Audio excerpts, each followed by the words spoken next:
Illuminati's calendar, the highest, the most sacred of all nights of human sacrifice is that of Samhain. Now, the nights of Samhain are observed from October 29th through the 31st. October 29th is the first day of Samhain, and the second day of Samhain, and it wraps up on what you would call Halloween, the third night of Samhain. Now, Samhain is the Celtic lord of the dead. He is depicted as a stag god. He always has been depicted as a stag god. This is just how they practice in the occult. Now, this is one of the very few remaining reliefs of the stag god that is still out in the open for anyone to see. This is, of course, this one is in the British Isles. And this one in particular, this would be the stag god, but he's also known as Kernos.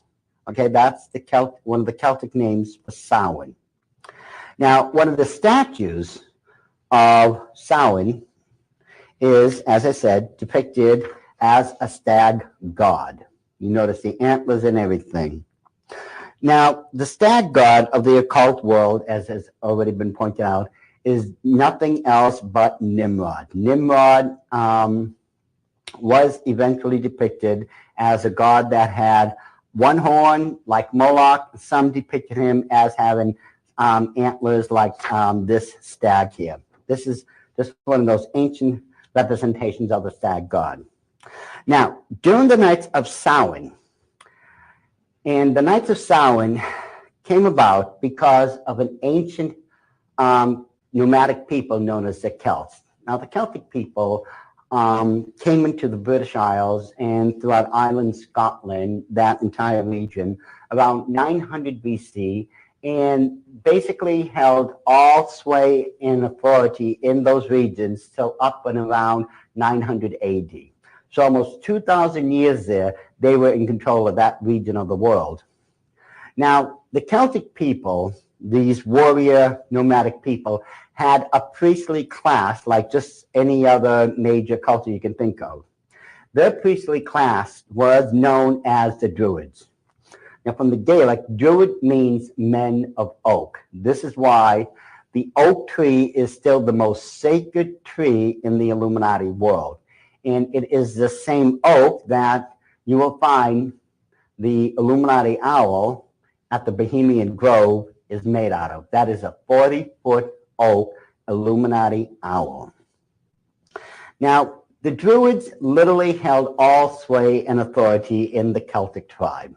Because they were priests, they were exempt from going to war. But part of their duties of being a priest was they were supposed to read the entrails of animals and tell you if it was a good time to go to war or if it was a bad time to go to war. They also had the authority to tell people when they could get married and who could get married. They could tell you if a person was and should be allowed to hold some type of officer or some type of authoritarian position within the tribe. They could tell you who could and who could not be allowed to worship at their temples. Now, one of the most ancient of temples that still exists today is that of Stonehenge. Stonehenge is a megalithic stone circle. It was at places like these that the Druids would go and worship their stag god. Now, this happened 8 times a year on the major Sabbaths and the minor ones. Stonehenge is difficult to date. The archaeologists, as far as they understand right now, it probably dates back to somewhere around 3000 BC and was built in 3 consecutive building orders. You know, first it was a smaller part, and they built it out, and they built it out again. Now, Stonehenge is made out of a rare blue granite material that can only be found, I think it's about 70-something miles away in Scotland. And the problem is, how did they get something that weighed over 4 tons? Some are even up to 10 tons, I believe. How did they move something that heavy, all that distance, over the river and over the grounds to where it resides now. Now, of course, there's various myths and legends, my country, one in particular that says the most powerful wizard in history, Merlin, actually summoned, those great megalithic stones and, made Stonehenge. Well, it's a fanciful tale, but that's all it is. The one interesting thing about Stonehenge, aside from the fact that it's not just a temple complex, it's also an astrological observatory, and it's also the place where the Druids practiced the rites of human sacrifice 8 times a year. Archaeologists have already unearthed underneath Stonehenge more than 4,000 human skeletal remains. Now, Stonehenge, believe it or not, is a small stone circle. There were hundreds throughout that region, and one of the biggest ones, and part of it still exists today for people to look at, is the one in Avebury. The one in Avebury is more than a mile in circumference. Now, if Stonehenge is a small one, you can only imagine how many bodies, human sacrifices, the remains must be under Avebury. But anyways, on the nights of Samhain, Druids would gather at Stonehenge, and they had previously taken gourds or turnips. In America, we use pumpkins, and hollowed them out, and they would fill them up with human fat. This fat had been gathered from previous human sacrifice offerings to the various pagan gods of the Druids. Now, they would take these items, set them aside. Then they would take out these huge cauldrons and put them over a fire pit, and they would light them. And these cauldrons were filled with an apple-like substance, almost like apple juice, or a mead is really the closest thing to it. And they would light those fires, and then they would take these turnips, these gourds, in America we use pumpkins, and they would go wandering out throughout the countryside to various homes of nobility, such as dukes, marquis, they'd visit this castle, this manor, and they would literally walk up to these doors and bang on them and scream out trick or treat. For those inside the home, this literally sent a wave of absolute terror throughout their bodies, because if the Lord of the Manor cooperated with the Druids and gave them a treat, they would take one of their own household servants, and if they had no servants, they would use one of their own household members, one of their families, and give them over to those Druid priests so that they could be used as a human sacrifice offering that night. Now, as a reward for the treat, the Druids would leave one of those pumpkins that had been previously filled with fat on the front door and light it. This was supposed to protect everyone inside of that house, that mansion, that manor, from all the demonic forces that they would be summoning up during the nights of Samhain. Now, here's the trick. If you did not cooperate with the Druids and give someone over for a human sacrifice offering, they would paint a 6-pointed star in blood with a circle around it on the door. This is the foulest, most evil of all symbols in the occult world. There's nothing that can even come close. You need this symbol to literally call up a demon into this plane of existence. This is known as a hexagram. It's a 6-pointed star with a circle around it. Usually that night, someone would be driven to their death from fear of everything that would be summoning up. They would be being attacked by demons, having these visions and everything. They would literally be driven to their own death through fear. Now, after many hours of wandering about through the countrysides, the Druids would come back to places such as Stonehenge, and this is where they would begin to have their version of fun. They would take their sacrifices, their soon-to-be human sacrifices, and they would line them up in one straight line. Now, do you remember those huge cauldrons we were speaking about? It would be cauldrons such as these huge cauldrons that had been previously filled up with that apple cider or mead-like substance, and the Druids would take apples and throw them into these cauldrons. Now, I want you to think of something first before I continue. The boiling point of a liquid in this case is 212 degrees Fahrenheit. Literally speaking, it could melt the flesh right off of you. And so what the Druids would be doing, they would be taking apples and throwing it into those cauldrons. Then they would take one of those people and bring them up to the cauldron and say, now if you can take one of those apples out in between your teeth on the first try, we will let you go. Now, think about this. How many of you would actually take the opportunity to try to grab one of those apples in between your teeth so that you could leave alive? Well, at first, most people would say, sure, I would do it. But you have to remember also, that cauldron has been boiling away for hours and hours and hours. It has reached the boiling point of 212 degrees Fahrenheit. It could literally melt the flesh off of you. Now, would you dip your head into that cauldron? And most people would say no. However, most of those poor victims back then did it.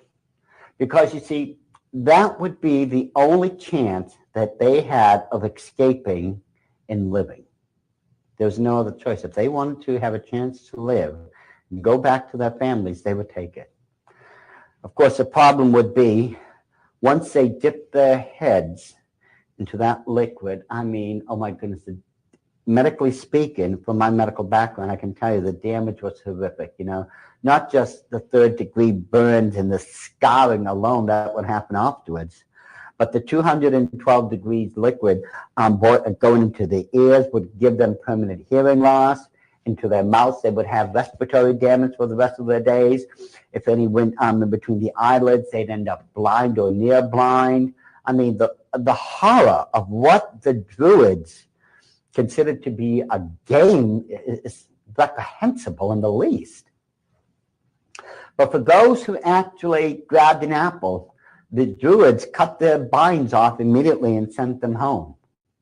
However, if you did not grab an apple in between your teeth on the first try, they threw you on the ground and beheaded you right there on the spot. And the archaeologists have found many of those remains of those people underneath Stonehenge had indeed been beheaded.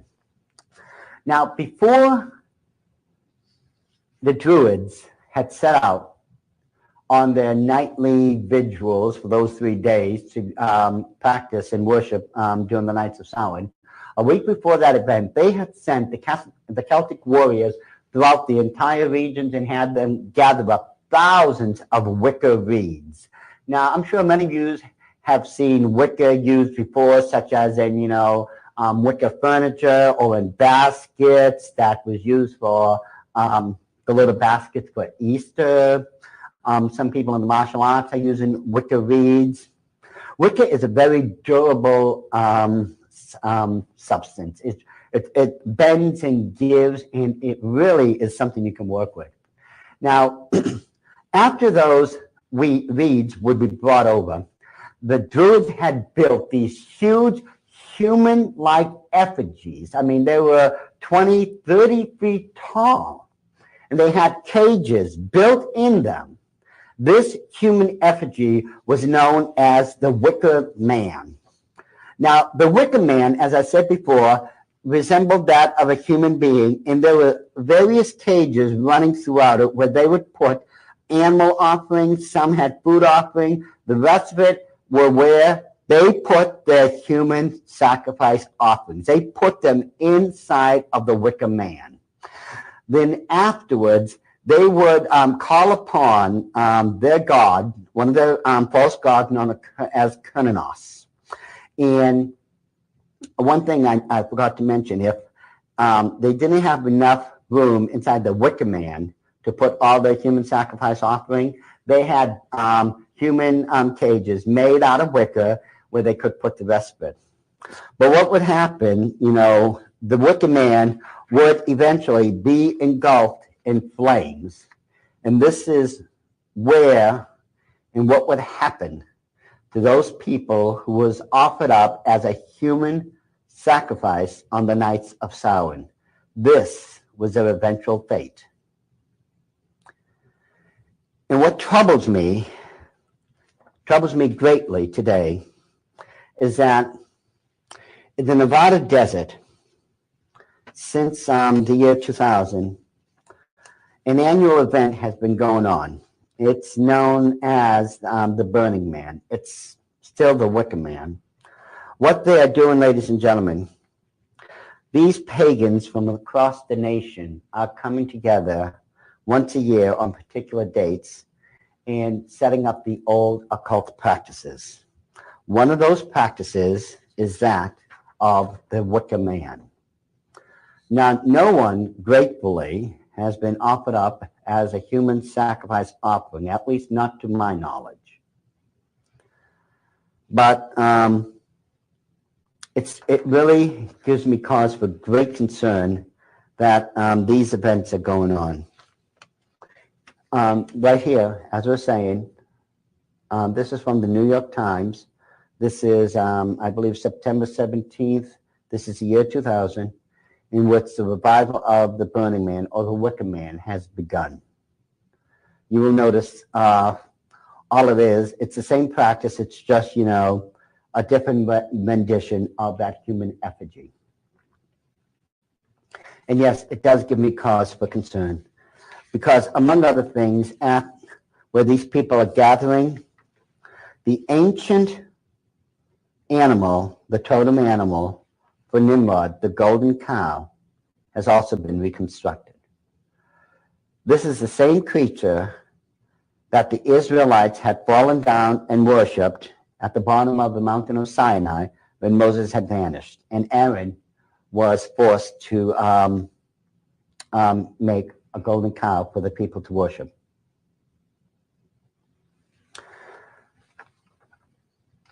During the nights of Samhain, even to this very day, the belief is that the veils that separate the spiritual world from the physical world are at their thinnest, and that they can, during these days, these nights, departed souls can come and visit their loved ones.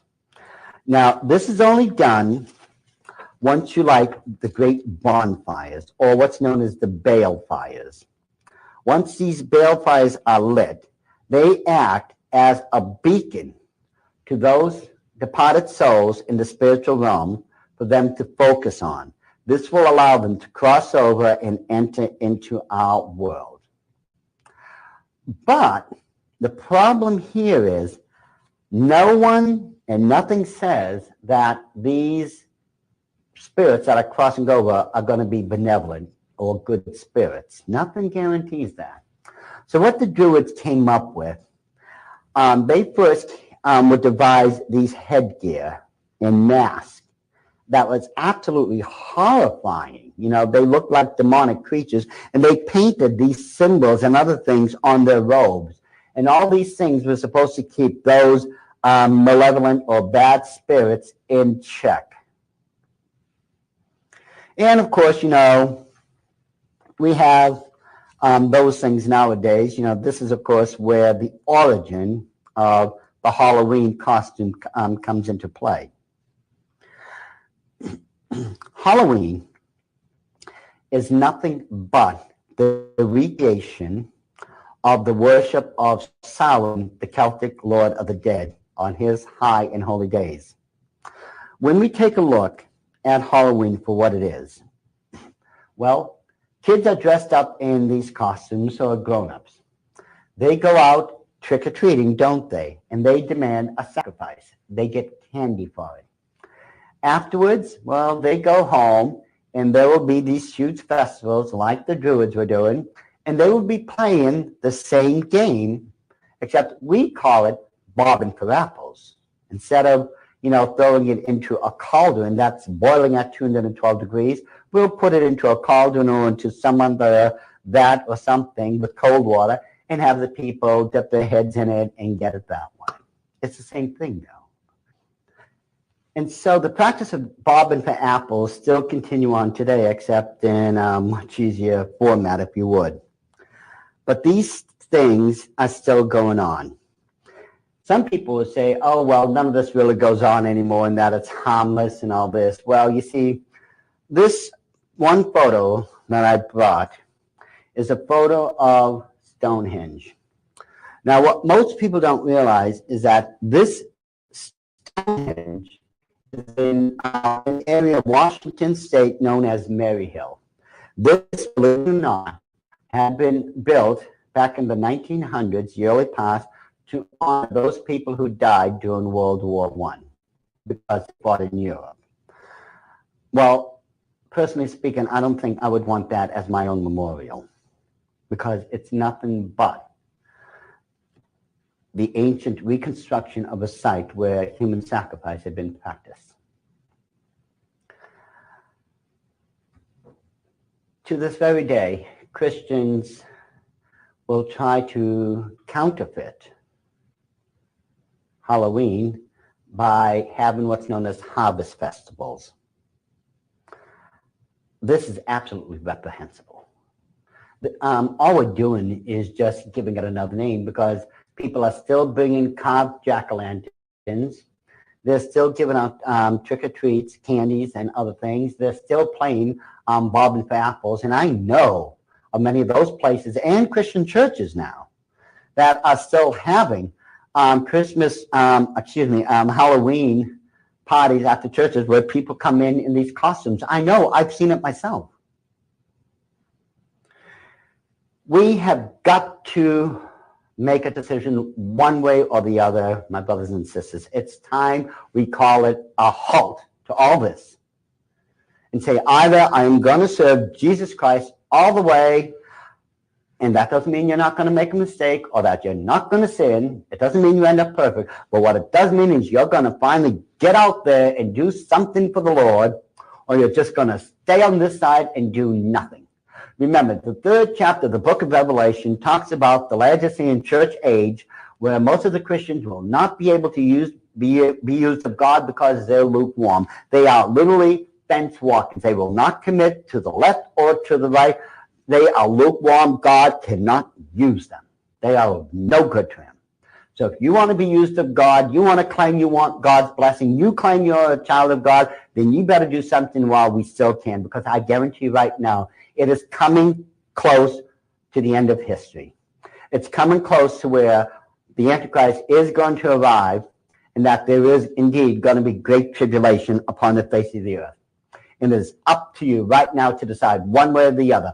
Are you going to choose God one way or the other, or are you just going to get out of the way of those who will? Because I tell you right now, history, as I just stated, is coming to a close, and it is going to be up to you to make a decision one way or the other. Do you stay on the sidelines, or do you, as a Christian, a born-again, sold-out servant of God, make a stand?